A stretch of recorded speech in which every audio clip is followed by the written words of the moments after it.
Communism's history is a history of death and destruction, of poverty, of misery.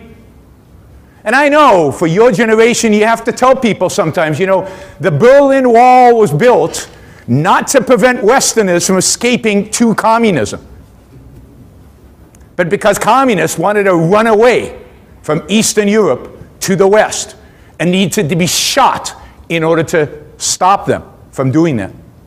Eastern Europe would have been emptied out if not for the Berlin Wall and the fences and walls that went out all over the border between East and Western Germany. Communism, as practiced everywhere, has led to nothing but blood, suffering, poverty.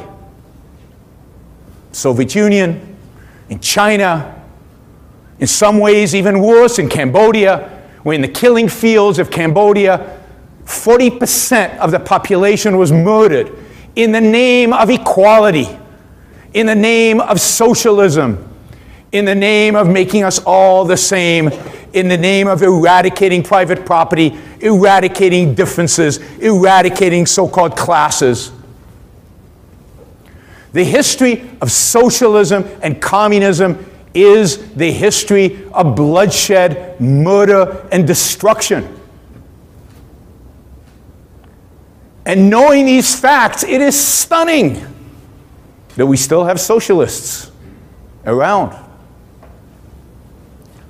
Now, that is one variation, you would say. But every variation of socialism has resulted in a similar outcome. Maybe not as much blood, but certainly poverty.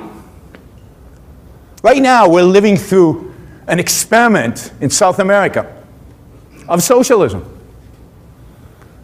There's a country in South America that used to be the richest country in Latin America. On a per capita basis, by far, the richest country in Latin America. It is a country that has more oil reserves than Saudi Arabia. It should be a rich country. It was a rich country. And yet, because of socialist policies over the last 20 years, it has become, today, the poorest country in Latin America. Babies are starving, dying of starvation. There are no pets in Caracas, no cats and dogs anywhere in Caracas, because they've eaten them all. The zoos were emptied, and the animals there eaten. Middle-class kids like you are dumpster diving to find food. This is a country that has more oil reserves than Saudi Arabia. This is a country that has some of the most fertile land in Latin America.